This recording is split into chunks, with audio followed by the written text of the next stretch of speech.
Well, hello, everybody. This is going to be a great session. We'd love to have we have a great guest speaker, and many of you have heard and seen him in person. He is a good friend of mine, Tom Siomades, and he's loves our country. I can tell you that. He served our country. As you know, many of you know, he's a West Point grad. His son's going to West Point, so this is exciting to have Tom here. So before Tom's a CFA, which means he knows his stuff about portfolios. He knows his stuff about economy. So we're going to have some questions that some of you have asked. So I'm going to I'm going to ask some of these questions so Tom can really talk about it further. But in the meantime, he's going to do a little presentation, talk about why the markets are reacting the way they are, and then I'm going to turn it over to Tom. But Tom, welcome to the webinar, and thank you for taking your time to do this for us. Awesome. Thank you. Hey, thanks for having me. Thanks everybody for joining me. Can you guys hear me okay, Alfie? We all good? We're hearing you loud and clear. Okay, so we'll go really quickly, not super quickly, but I'll go through my presentation and I don't want to, I know it's difficult to do this stuff. It's hard enough doing it in person without doing it on screen, but I'm going to have to bore you with some PowerPoint today, so my apologies. But what I thought we'd do today is we would go over the, could you guys see that okay? Yes. So what I want to do is I kind of want to, set the stage kind of where we've been. And it's always important to have perspective on what's going on because I think a lot of people and all of us, listen, we're busy, got a lot of stuff going on. There's a lot of stuff coming our way, and it's a lot easier to be reactive to the information that's coming in rather than taking the time, step back, take a deep breath, kind of put things in perspective and say, how is based on what I know that's happening right now, right, influenced by the stuff that I'm being thrown at, right? So if you kind of have a base case and you kind of understand the backstory and understand where we've been, then you kind of have an idea of where people are either where you want to go or where the people are trying to push you in a direction that you might not want to go into. So anyway, forewarned is forearmed. So, oh, look at this one, Alfie. We're at the end. I need to start at the beginning. Okay. Because sometimes the beginning is better. All right. So last year, okay, last year was a up and down year, right? So is this year. We returned about 18% on the S&P, which is great. The 10-year, which was about 4.16%, and that's a little elevated than what it has been historically, but we'll get into that in a minute. But hey, it's not a bad thing to have yields be a little bit higher, okay? Inflation was moving in the right direction. We were down below 3% on our way down to, the Fed's magic 2% number. Um, we'll talk about that as well in a minute. The Fed had moved 3 times last year and knocked us down from about 450 to 3.75. The 30-year mortgage was elevated at about 6%. Oil was less than $60 a barrel when we ended the year, and gas was at about 280 when we ended the year. Okay, so fast forward to this year. Okay, now it's interesting. The S&P is up 5.3%. This is as of the 30th of April. But in between that, we were down 5%. So, there's been quite a bit of a swing, right? Between what happened at the end of February and then, where we ended things at the end of April. So that 5.3 was not a very smooth ride, right? The 10-year continues to be a little more elevated. And a lot of that is because I'll talk about that when I talk about bonds and oil prices and things like that. Inflation is perked up. And again, a lot of that is being driven by the $105 per barrel oil prices, right? Since the start of this whole Iran conflict. The Fed hasn't done anything. They've been kind of sitting on their hands, and I don't think they're going to do anything until there's a new chairman. And I think we've seen the last of Powell at his news conference last week. But now it's going to get interesting because we're going to get a new Fed chairman. Well, we don't know what kind of. I know what we would like for him to do, but we don't know how much how much ability you'll have to influence that if the board remains quote unquote independent, because you may have a fractured board, but that's really kind of where we are as a country anyway. There's just a lot of people taking sides.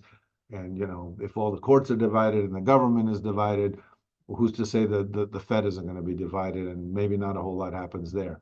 Mortgages creep up.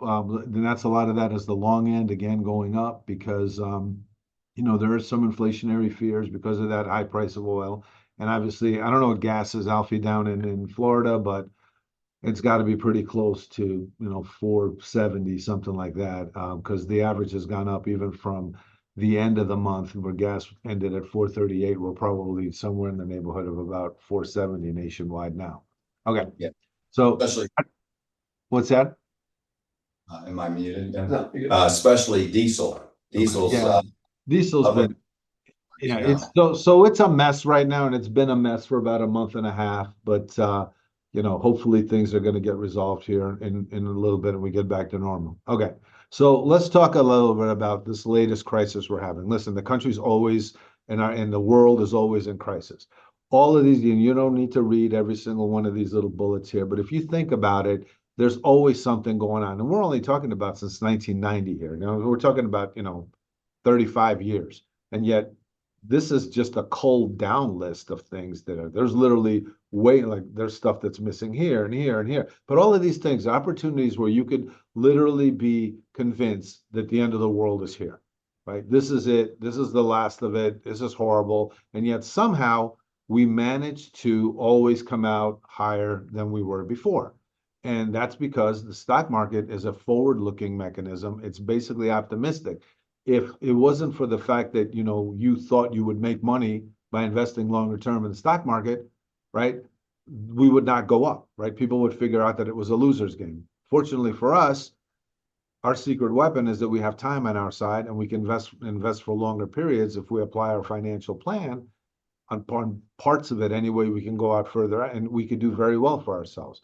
So that said, let's look at last year. Last year was a microcosm of this chart I just showed you guys, right? I mean, you had downs and ups and ups again, and this year's no different. If you look at so far what we've had, in 26, this right here was the height of the panic, right? Right around March with the tariffs. Okay. Everyone thought, oh, this is it. Look at Trump's blowing up 85 years of global financial trade order or whatever you want to call it. And guess what? All of a sudden deals were cut, people shifted because businesses are smart. They want to make money too. They make adjustments, right? And at the end of the day, it's like, hey, they realized the game was up. It was going to be a different game. We weren't going to be playing blackjack anymore. We were going to be playing roulette. And so, they started making changes, and people made deals. They realized that, you can't ignore the United States. And then sooner or later, the deals came through. The Fed cut rates a couple of times, and then the market took off. And we ended the year up pretty well, right? But this year is no different, right? So instead of tariffs this year, it's the Iran thing that's going on this year. So we've had a similar thing where we started off in January, we were doing okay, and then February came along, market took a swoon because of the whole Strait of Hormuz and all that stuff, and then all of a sudden a ceasefire was announced, and boom, we were literally back. The lows that we put in this year was March 23rd. And last month we were up over 10%. So we made everything back, and we're on schedule to have another good year. Again, I don't know what's going to happen in the next 6 months because I didn't know what was going to happen in the past 3 months that we've had. So just be mindful that there's always something crazy going on. What you do remember about this, and the perspective you should have, is there's always something going on in the world. There's always something crazy happening.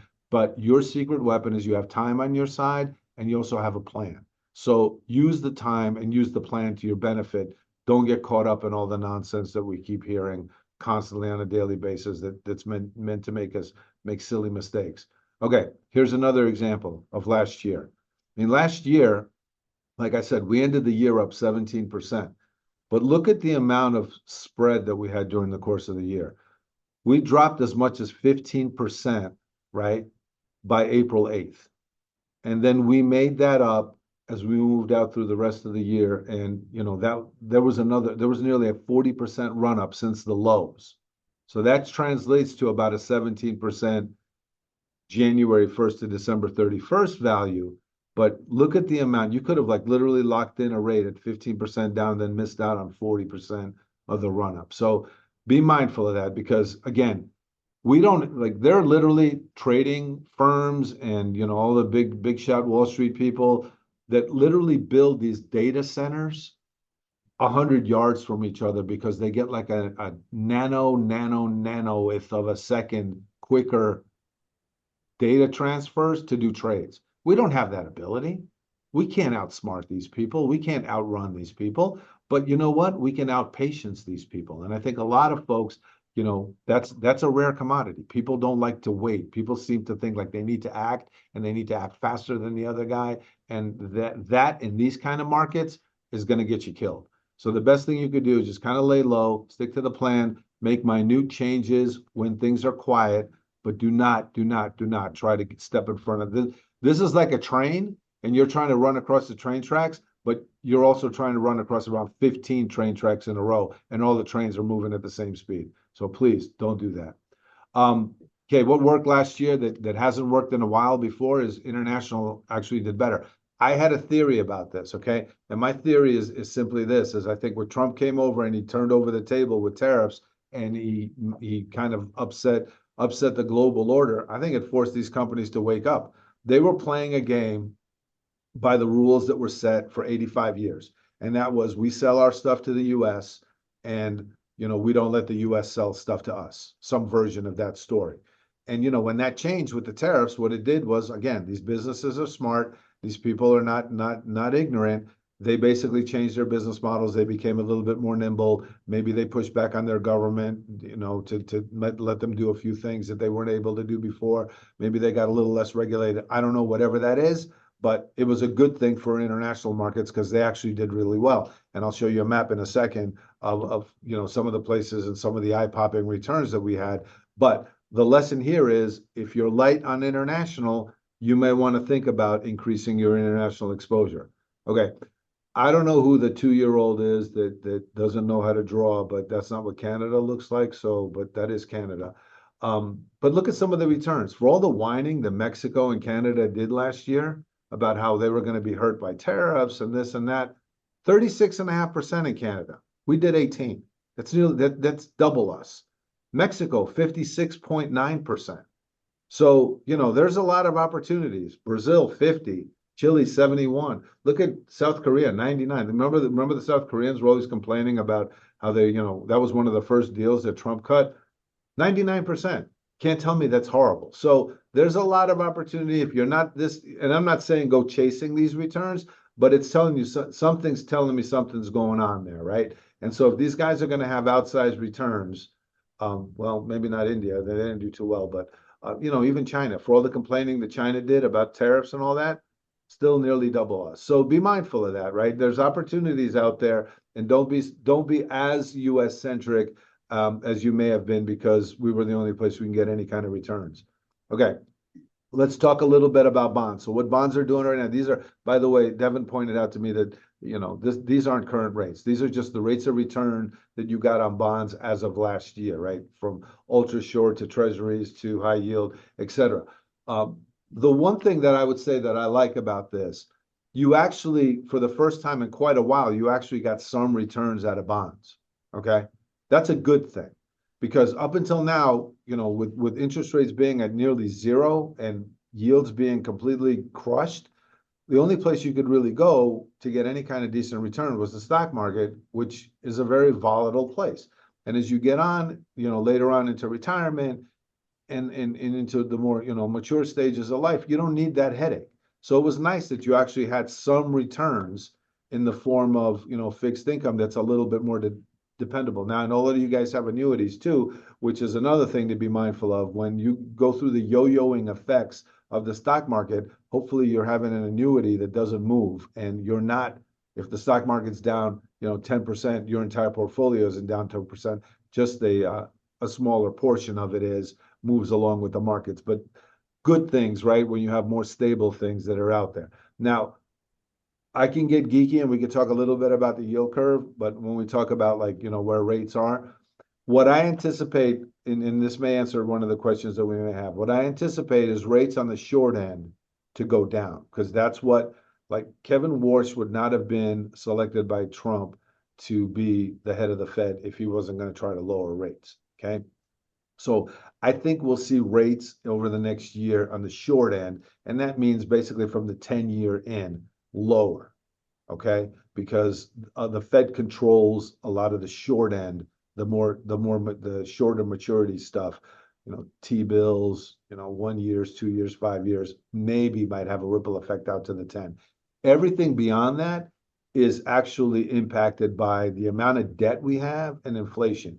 And so what's weird is now you're seeing, typically what we have when we have a situation where the market sells off, people run to bonds and yields go down, right? That's the normal course of things. The challenge now is that, people are we're running from stocks during the worst of the Iran situation, but yields were going up, which means that there were inflation that usually that happens is you have inflationary expectations. So that's kind of what's going on with the long end of the curve, the 20s, the 25 to 30s.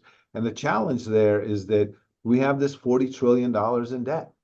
Okay, we'll talk about that in a second as well. But listen, if you owe $40 trillion, people are going to want more interest from you. And that's just the long and short of it. And we've done this to ourselves. Okay. I can't really do like an assessment of last year without talking about what happened with gold. A lot of people think gold is the answer to a lot of the problems we have. I'm not a believer. I mean, listen, if you want to have a little bit of gold, make you feel better, I think that's great. 2 to 3%, probably an appropriate allocation. But just be mindful of the fact that for the longest time, okay, gold, if you look at it, has basically had, the returns of treasuries like lower, like 1 to 3 year treasuries with the same kind of volatility that stocks have.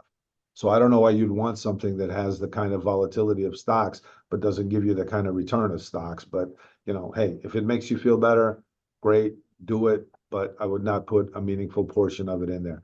But, the reason people rented that was why? Because our government spends like drunken sailors, right? And I mean, they continue to spend. And we have $40 trillion, nearly $40 trillion worth of debt. And why is that? Because, our politicians borrow money on our behalf and they spend it on things that we don't need and give it to people that, don't work or whatever. Maybe it never even gets to the people. That's the part that I love about it. Lately, I've been realizing that a lot of this stuff, I don't know if you guys heard the story about the Trump, the swimming, the reflecting pool. Alfie, did you ever tell people that story? I'm not. Okay, so the Biden and Congress, Congress and the Biden administration allocated $300 million to redo the reflecting pool in front of the Washington Monument there. Okay. What is it? It's a kiddie pool. It's a 2 foot kiddie pool that goes maybe 100 yards. $300 million in 3 years. Trump went and got a pool guy from Florida, and he's going to do it in $2 million. So that's the kind of stuff that goes on, right, with the government, and then they kick and scream, and they're like wondering, like, where's all the money go? Heck, I would quit what I was doing and go fix the Washington reflecting pool for $300 million, right? And that's the kind of stuff, that's the kind of nonsense that we spend money on. I'm not saying that there isn't worthwhile stuff that we spend money on, like maybe, Social Security and maybe some of the healthcare stuff, but we spend a god awful lot of money. And that's why we owe $4 trillion. And why did that happen? Here's a chart, right? Talks about the red dots are federal spending. The green dots are income that comes in the form of taxes and whatever other revenue the government gets. Look what happened during the financial crisis. All of a sudden, the government figured out that they can borrow money next to nothing, and they started borrowing. And it really took off during the pandemic, and it continues to go on. So we've got this huge gap, and this in here probably represents about 25 to $30 trillion of our debt. And so, people are saying, well, what's going to happen to the dollar? That's a horrible thing. Yeah, it is a horrible thing. But you know what? We're still the cleanest dirty shirt in the closet because a lot of these countries overseas are a lot worse than us. So it's not a question of whose model we need to adopt. Okay. It's not a question of that. It's a question is what can we do to fix our model here? Because our model works. You just got to get these politicians to stop promising stuff to people just so they can stop keep getting elected, both sides, and just get this thing balanced. And that'll make the quality of life for all of us and our kids and our grandkids so much better. That's the challenge, right? So it's not like wishing for someone else's system. It's like, let's get the people that are running our system right now to actually run our system for us, not for themselves. Okay, enough preaching. Things I look at, defaults is an important thing, right? Because we're going to talk about how people feel versus how things are. Okay. For me, like these two down here are important. Home equity loans, mortgages. If I see those defaults coming up, then I know we're really hurting. Credit card defaults are getting higher because interest rates are high. Okay. We never change the way we behave. When we spend our money, we started spending money like crazy. Just we're no different than the government, right? A lot of people don't live within their means. So what did we do? We started spending money during the pandemic to make us feel better because we were cooped up and locked up, and we continued to spend. But it was a lot easier, less of a burden because people had jobs, and they also interest rates were low. Well, when interest rates went up because of the inflation that was caused by that, defaults went up. So that makes sense. Well, those of you that may have bought a car recently, listen, cars are expensive. Car loans also default at much higher rates because people always make decisions in the moment because they're emotional, they're excited, they want a brand new shiny car, they want to show off, whatever. They overspend. All this thing, the roosters, come home to roost, and guess what happens? End of story. Like, so the repo man comes and takes your car. So that's not a surprise. Student loans, listen, we don't want to beat a dead horse, but finally, look, it's getting back to the same level of defaults it was before, because the same deadbeats that weren't paying their student loans are still not paying them. Okay, and there was this brief period there where they didn't have to pay them back because of what? What was going on was that the administration had falsely promised people that they don't have to pay back their student loans, which was unconstitutional, and now they're being forced to pay back. Overall, like I said, defaults are not as high as they've been, but they're starting to creep up, and it should be concerning because I think a lot of that is also us overspending on things. Labor force, sad to see that our participation rate, that's people who are over 16 and looking for or are working, is not as high as it was before the pandemic. I think there's a lot of stuff that's gone on, from a socially structured standpoint, whether people are doing gig economy or they're getting little payments here and there from the government. It's not a huge amount. If we can go from like 61.9 to maybe like 63, the economy will be in great shakes. Unemployment, nobody's getting hired, no one's getting fired. Remember, people were not working because they were getting paid by the government. And you had to like pay up for them to get off the couch and come to work. And the hardest thing in the world, in my opinion, is besides firing somebody, is telling somebody you got to give them a pay cut. And so that ain't going to happen. And guess what? At the end of the day, all these people, all these costs have to be passed on somehow. And that's why prices are high, because you're paying somebody who was getting $10 an hour to flip burgers, and now they're getting 15. Well, if I'm the burger joint owner guy, I'm not going to eat that. I'm going to pass on the money. So then guess what? Labor costs, rent costs, now gas prices, all of those things are embedded into these prices. So, at the end of the day, that's why things are more expensive. It's frustrating, but once you let that sort of inflation genie out of the bottle, that's kind of what happened. So we're fortunate, knock on wood, that we're not losing people because business is so bad, but we're not adding a whole lot of people to the job front. Okay, here's where we talk about consumer confidence. So this is a paradox here, right? So you've got confidence, like people individually thinking like things are okay, but you got, a horrible consumer sentiment. Now, and I told Alfie this before, listen, I've never met anyone in my life who's never complained that prices for stuff aren't too high. Okay. I think that's just a God-given right that every human has. You always complain about prices. Why does that cost that much? I mean, we heard our parents do it, our grandparents do it, we do it, our kids will do it. So I don't know anybody that's never complained about prices being too high. Conversely, I've never heard anyone complain that they make too much money, right? So you got a guy making $1 million. That guy wants to make two. He thinks he should be making two. You got somebody making $5 an hour. They think they should be making, I never heard anybody say, well, if I'm getting paid $1 million a year, geez, that's too much money. Okay, so that aside, just understand that when we talk about perspective. Now, we'll talk about the fact that a lot of people, like we constantly get marketed to. This is a market crazy, consumer driven society. So guess what? We get advertised to a lot. Our attention, people are vying for our attention. And unfortunately, in a lot of ways, that attention, in order for people to get your attention, has to be negative. So whether that's social media, whether it's 24-hour news or cable news or any of that stuff, you're constantly being bombarded to tune in, like there's a tornado coming, and even if there's not, and then they tell you a half hour later that the tornado is coming in 6 months, but there's always something going on, right? And as a result of that, and again, we alluded to that in the first chart where we're constantly in crisis. They want to keep people in a state of crisis because when you're in a state of crisis, you tend to make poor decisions. Okay.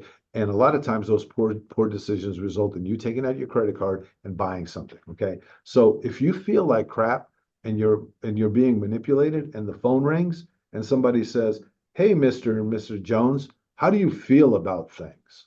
Guess what you're going to say? You're going to give them an earful. And that's why consumer sentiment is always sour.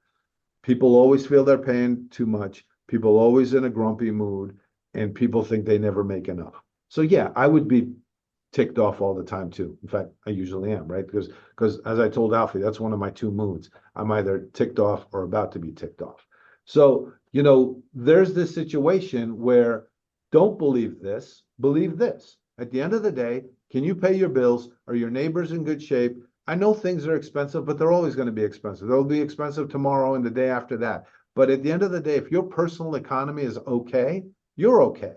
So don't let other people come in and say, aren't things horrible? Well, until you can actually measurably point to something in your life, like my car got repossessed. That's horrible. Okay, things are not going well for you. But if you can afford all your stuff and all you're complaining about is like maybe stuff was a little cheaper 5 years ago, well, get in line because you've got great grandparents that told you they could buy an ice cream for a nickel. It's just a fact of life. But remember that, keep perspective in that. Because if you're okay and your neighbors are okay and your family is okay, things are pretty good. Don't look for stuff to be bad. So anyway, that's my 2 cents on that. Oil prices, we don't really need to talk about that. I mean, at the end of the day, you guys saw what happened, right? This was the Ukraine peak. And then we had, this most recent one. We're at about $102 today based on what I'm seeing. And I think, as we're trying to like open up the strait, there may be a couple of things that go down. And I was telling Alfie earlier, I don't know what else the Iranians have up their sleeves that they could use if they haven't. I mean, at this point, they've been bombed. Their Navy's been blown away. They can't do anything but launch a couple of, dinghies and shoot their AKs at big ships as they go by. I don't know what they can do. I don't know what they're saving it for. So I have a feeling this thing is probably more over than we'd like. The one thing that I think they do have going for them is they know we don't want to send our soldiers there. Okay, as simple as that. And I don't think we have the stomach for it. But at the end of the day, I have zero problem with blocking them in and letting them, just sit there and, I don't know what they're going to do with their oil. They can't eat it. They can't drink it. They have to export it. At the end of the day, it's going to be, game over. It's just a question of how much time are we willing to do it. And I don't want to rush the timetable by sending our kids over there because we don't need to do that. Inflation, again, big bump. We came down. We were coming down. I envision inflation again creeping up as we get to this oil prices and high gas prices, because gas is in everything, right? I mean, gas and energy prices, diesel, trucks need to move this stuff. It's going to get passed on higher prices. Now, the question is, are there going to be just a spike and then get back in line the way they were, or are these greedy people just going to like jack up their prices and leave them that way, even though their oil prices go down? And I would say to this, You guys remember in 2006, there was also a jet fuel crisis. Okay. And the airlines told us we needed to pay extra for our luggage because jet fuel was high and luggage weighed so much. Okay. Well, that jet fuel crisis came and went, but they never got rid of the baggage prices. So you got to see who does this kind of stuff. Because like I get it that they need to charge a little bit more now because their gas prices are higher, right? But when those prices come down, are they going to leave those prices in place? Now, the reason we had the inflation that we had in 2002 was because constant prices went up, right? Because of like the oil stuff that happened with the Ukraine. But then the government came in and gave people a bunch of money. See, so because of that, people continue to pay those elevated prices, and things stayed at that level. So now we'll have to see if after this oil situation here, if oil prices come down, and there's no money to support higher prices as a result of those oil prices, will prices or will inflation again calm down? We'll have to see. That we're not probably going to see that probably for another 3 to 4 months. Okay. The power of investing. Remember, I told you guys, secret weapon we all have is time. Okay. Even if you invested in 2008 and got hammered, one of the worst year in the past 20 years. If you stayed invested after though, now in this case, 18 years, 26 to 2025 would have been 20 years. But if you stayed invested over the course here, you still would have ended up with 11%. What does this tell me? This tells me that the market is a winning mechanism. And if you have that perspective, you're not going to get caught up in the craziness of the market going up and the market going down. And what should I do? And I have to do something. And no, you don't. You invest. And if a part of your plan is being in the market, you leave it alone, so long as it makes sense for you. Okay. I'm not saying you put 100% in there, but this is why you engage, folks like Alfie and his team, right? Financial planning. Okay. I'm not saying financial gambling. I'm not saying financial bookmaking. We're talking about financial planning, right? Financial planning in the sense of like, I have my personalized plan in place. Part of it is going to be on a stock market. Part of it is going to be an annuity. Part of it is going to be in more safer, shorter term investments, so long as it all makes sense for me. And whatever your goals are, you've communicated those. And those are the only conversations you need to have. Is my plan still allowing me to meet my goals? That's it. Okay. It isn't like, oh my God, I saw that, the market is down 20%. What should we buy? If that's not part of your plan, you shouldn't be talking about it when the market's up 20% or down 20%. Okay. This is why we have patience on our side and why we win, and we always lose to the slicksters on Wall Street. Okay. You stay fully invested over 30 years, you're getting about 10.5%, 10.3%. Okay. You try to be cute and time the market. If you miss the 5 best days, you just gave up 2% over 30 years. You miss 10 days, you've lost a quarter of your gains over that 10-year period. And not to beat a dead horse, but if you miss the 30 best days, 1 day per year, that's what it averages out to. Now, I'm not saying it was every single year there's a day, but there could have been 2 in 96. There could have been none in the next 3 years. But at the end of the day, if you amass the 30 best days, if you miss those, you would only get a 4% return compared to just leaving it alone. So what's better, messing around here or just having a good night and sleeping well and, enjoying your retirement when you're supposed to be stress-free, right? I don't know. Seems pretty, obvious to me. Okay. Stock market, again, not to belabor this point, but, I just want to explain to people the difference between timing and time in the market. Every day you're in the market, it's a coin flip. Yesterday we were down, right? Today we're up. Tomorrow we might be down. We might be up 2 days from now, 3 days from now, so forth and so on. Long story short, on a daily basis, you're up and down 0.5% of the time. Okay. After a year, 3/4 of the time, the market ends up being in your favor. And if you do 3/4 after 3 years, you're at 85%. After 10 or 15 years, it's nearly impossible to lose money. I mean, it's possible if you do things to yourself and blow yourself up, and I'll show you that in a second. But at the end of the day, listen, It's a winning mechanism. If not, it would be like Vegas. Nobody would invest. You'd know you'd go there and you'd pay money and you'd have a great time. You have some dinner and catch a show and have a wonderful experience, but you know it's going to cost you. That's not the stock market. The stock market would not be a viable concern if people didn't think they were going to make money. Okay, people are optimistic. They want to make money. So at the end of the day, be mindful of that. This is your secret weapon. You have the gift of time on your side. Okay.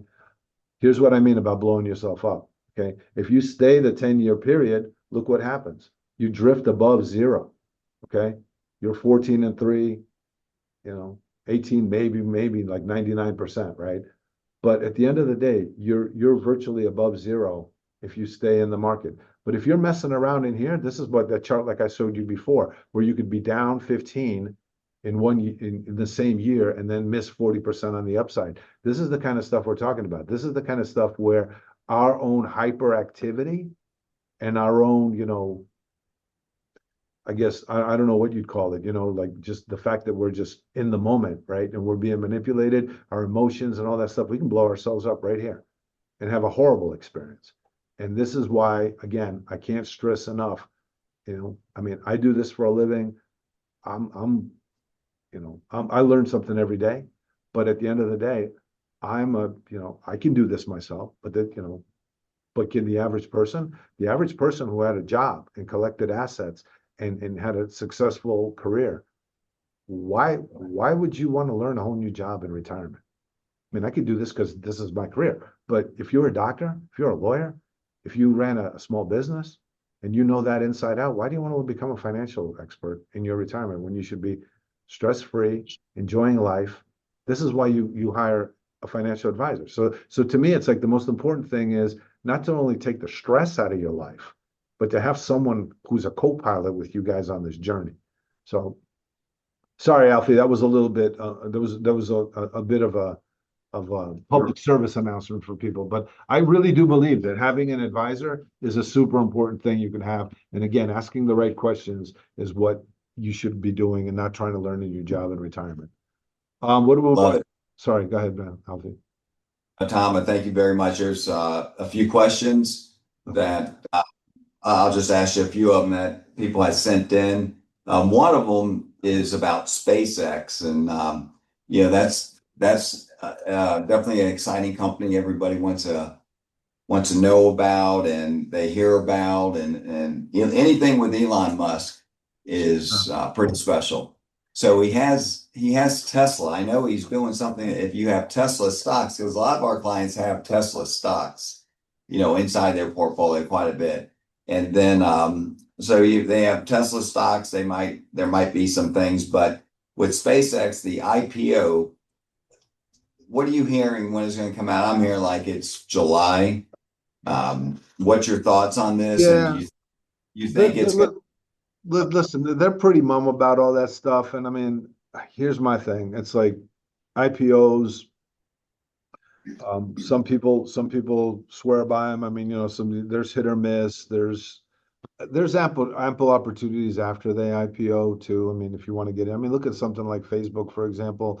It flopped when it IPO'd, and then all of a sudden, it's taken off. These things, to me, my personal opinion, I don't really dabble in individual stocks, and I don't really get caught up in the IPO hype. But I would say if you brought up Tesla, right? Tesla's in a lot of indices. If you own those indices as part of your plan, guess what? You own Tesla. Okay. If you really, really, really love the whole SpaceX concept, and you think Trump's or Musk is a great guy, fantastic. You know what? Buy a little bit of it after it comes out, and then if you have an affinity for it, like say for example, you know a lot about aerospace, and maybe you know a lot about satellites, but if you're just going to buy it because you think you're going to turn a quick buck, hmm, I don't know. I think it's to me. or long-term I, investment? Yeah, I wouldn't. Or yeah, if you're going to buy it and you're going to say, listen, you know what? I'm going to be like the people that bought AT&T or Ma Bell back in, the 1940s, and you want to hold it, that's great. You want to give it and you want to will it to your grandkids, but I wouldn't, to me, like I don't like buy and sell right on right. There's just too much going on, and I think, conceptually, I think it's a good thing if you can buy a few shares, maybe 1% of your net worth. And, if you really, really are excited, if you really want to follow it, but I wouldn't trade it just to make a quick buck. Let's put it that way. Okay, so more long-term investment. Yeah. And Steve, and you know what? It's gonna be so big, it's gonna probably get included in some index anyway. So you'll have some ownership even without owning it directly. that's right. And usually, like you said, IPOs, they start high and then, so, everybody, that excitement is out there. So let's just say it's $500 a share when it IPOs. We don't know what it's going to be, but typically that might shoot up to $600. And then what happens? It typically goes below the $500. So maybe that's when you just wait a little bit and watch it.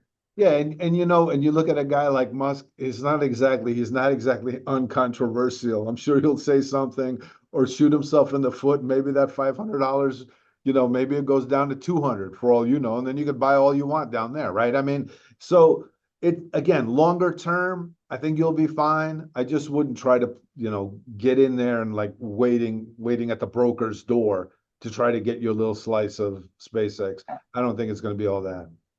I got you. Well, I think it is. I think it's going to be something special myself, but it's going to be a long-term, Yeah, I long-term. mean, longer term, you're fine. I mean, listen, any of this technology stuff is going to be great longer term, all this AI stuff. But the challenge that a lot of people have is they think like they're literally going to strike gold or hit Yeah, oil day one. It's like it's going to come out at 500 and it's going to be at 50,000 by the end of the month. And it's not realistic. There's a lot of hype. And I think you're right. If you can pick it up on the cheap and hold on to it for 10 or 15 years, you'll do well. to do well. Interest rates on mortgages, right now they're what, before 30, they're what, about 30 or 6% or so? Yeah, we're at about six. And here's the thing, and I tell the story about my dad back in the day, but listen, 6% is not an egregious amount, right? I mean, 2%, yeah, it was nice, but remember I showed folks that chart, right? About how much the government takes in versus, how much they spend.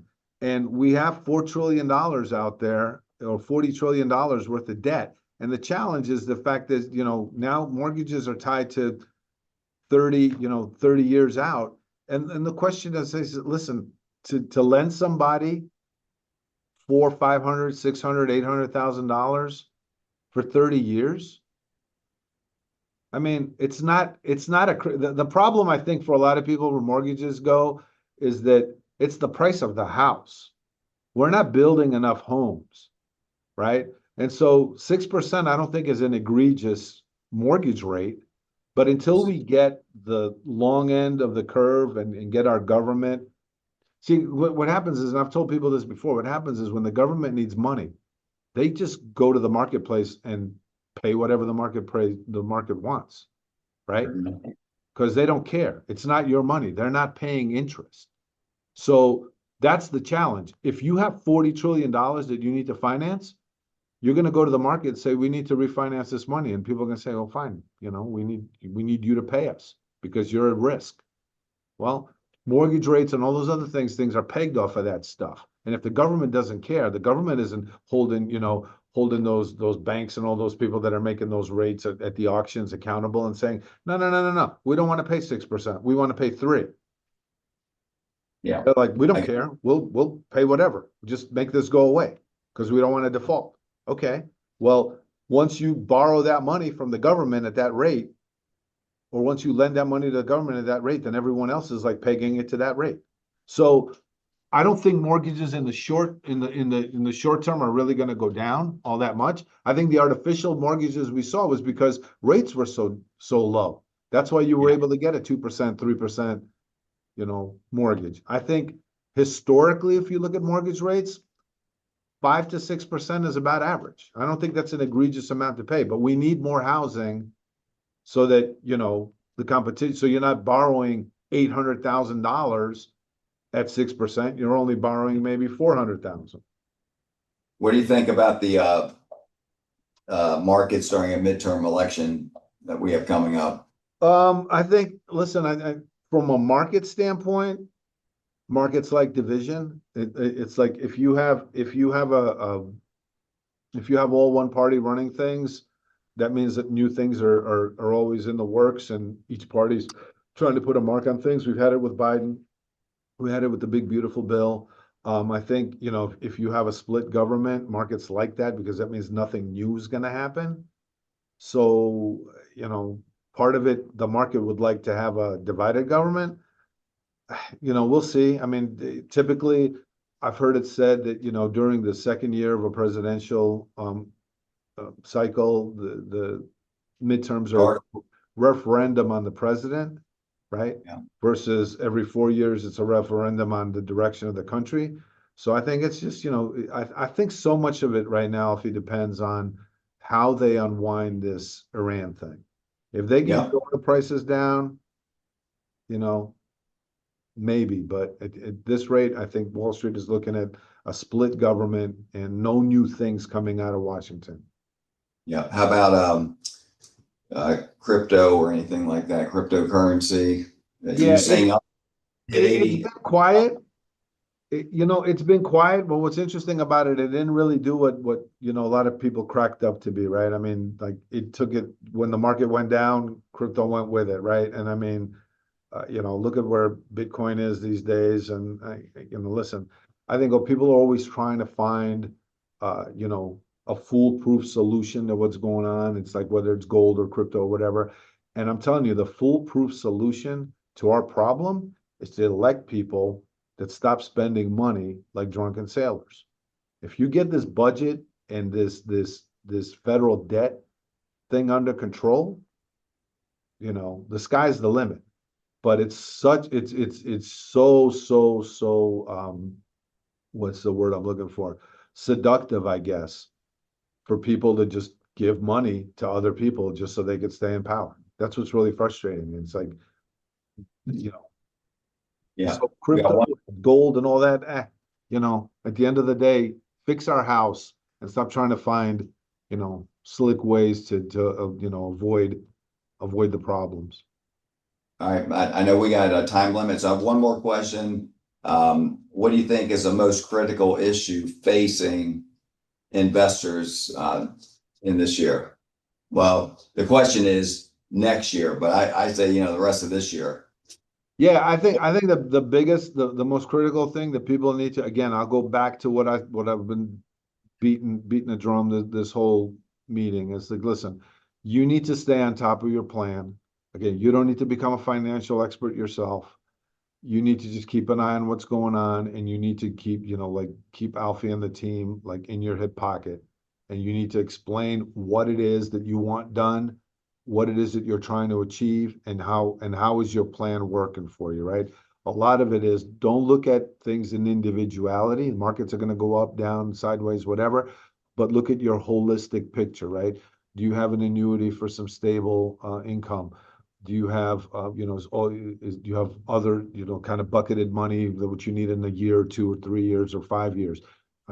What's your allocation look like over the course? Are you out of whack, right? So finally, at the end of the day, you should be able to just look, pick up your stuff and feel like no stress with what happens on a daily basis. That's what you're trying to abide.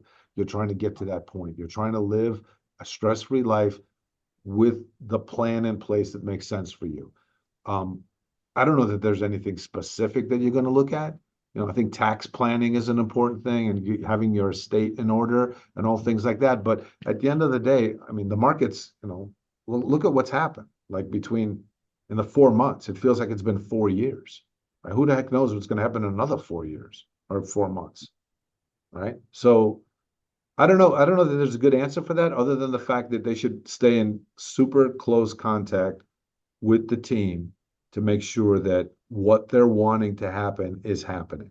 And if there is a significant change, address it quickly. So, Love it. Tom, we always appreciate you taking your time to talk to us and we recorded this, so we're gonna be sending this out to a few hundred people, and they're gonna just love it because I love the way you talk, man. It's you don't BS, and you just right to the point, and I respect that about you very much. So, again, thank you. And it looks like it's raining over in Topeka. Yeah, it's not the sunshine state out here, Alfie. Yeah, and listen, hey, thanks for having me on. I'm always happy to jump on, hopefully. And I was talking to Mary, and I was like, hopefully I'll get down there and see some of the folks in Yeah. person. So that'd be great. But yeah, everybody have a wonderful week, and thanks everybody for, putting up with me for, gosh, an hour. You guys are better than my wife, I'll tell you that much. All right, brother. All We'll right, see. take care, you guys. Thank you. See you later. Bye bye. Bye.